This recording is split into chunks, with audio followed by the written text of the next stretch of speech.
ঈদের লম্বা ছুটি কাটানোর পরে আজকেই হচ্ছে আমার ভার্সিটি খোলার, আজকেই হচ্ছে আমার মিড টার্ম এক্সাম। রাতে হচ্ছে 4টা পর্যন্ত পড়ে সকাল 8টা অ্যালার্মের শব্দে ঘুম ভাঙছে। এরপর আমি ঝিম মেরে কতক্ষণ বসেছিলাম। চোখ গেল হচ্ছে আমার পিসি ওপেন করা, ওই পিডিএফ ওপেন করা ছিল, পিডিএফের দিকে দেখে আসলে ভালো লাগলো না। তো তারপরে ঝিম মারা থাকলে তো আর ভিডিও করা যায় না, যাই ওটা ভিডিও করতে পারিনি। এরপরে বিছানাটা ঝাড় দিয়ে ভাবলাম যাই পড়তে বসি। বিছানা ঝাড় না দিলে না আমার মনে হয় আমার দিন শুরু হয় নাই। তো পড়তে বসলাম। এই যে টপিকটা লিখতেছি এটা আমি আজকে সকালেই পড়তেছি, হ্যাঁ।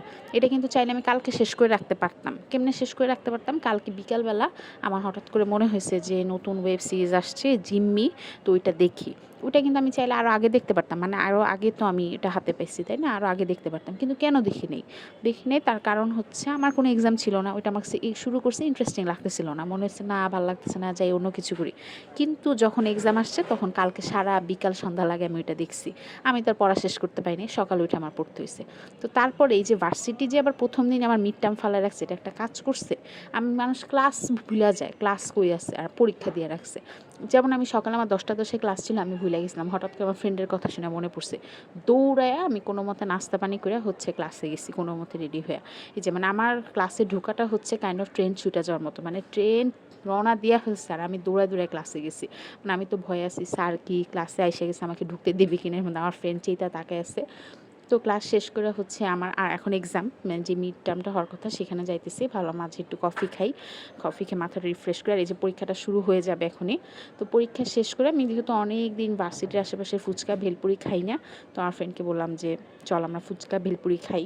এরপর আমি আর আমার ফ্রেন্ড হচ্ছে 2 প্লেট ভেলপুরি অর্ডার করি। এরপর আমি আবার 1 প্লেট পানিপুরিও খাই, মানে আমার আসলে অনেক ক্রেভিং হয়েছিল ওই সময় ভেলপুরি পানিপুরি খাওয়ার।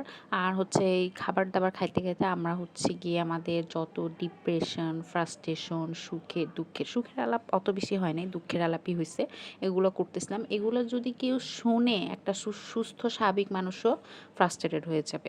যদি আমাদেরকে দেখে বোঝা যায় না যে আমরা এত দুঃখী, মানে আমরা ওগুলো নিজেরাই নিজেদেরকে পচায় হাসতে থাকি, মানে এমন একটা অবস্থা। আসলে কোথায় আমাদের জীবন চলে গেছে। আচ্ছা যাই হোক, এখানে মানে বসে থেকেই আমি হচ্ছে চিন্তা করতেছি যে যাকে এক্সামটা শেষ হয়েছে আজকে আমি সারাদিন রেস্ট নিব, এই করব সেই করব। মানে পড়ছি কিন্তু আমি এক রাত, এমন না যে আমি টানা 1 মাস পড়ছি, পড়ে একদম শহীদ হয়ে গেছি, এরকমও না। এক রাত পড়ে আমার মানে মাথা কি চিন্তা করতেছে যে আমি এটা করব সেটা করব, এই সিরিজ দেখবো, ওইভাবে ই করব, রেস্ট নিব, হ্যান ত্যান। তো যাই হোক, বাসায় এসে হচ্ছে আমি একটু কতক্ষণ শুয়ে টুয়ে থাকলাম, রেস্ট নিলাম। হঠাৎ করে আমার মনে পড়লো যে না আমার তো ফ্রেশ হইতে হবে, তারপর নামাজ পড়লাম। এরপরে লাঞ্চ নিয়ে বসলাম। লাঞ্চ নিয়ে বসে আমি হচ্ছে ইউটিউবে খুঁজতেছি আমি কী দেখতে দেখতে খাবো। ততক্ষণ আবার আমার খাওয়া শেষ। তারপরে খাওয়া দাওয়া করার পরে হচ্ছে একটা ভালো ঘুম দিছি, যেহেতু আগের রাতে ঘুমাই নেই। তারপরে উঠে হচ্ছে চা কফি খাইলাম, শরবত খাইলাম, এই তো।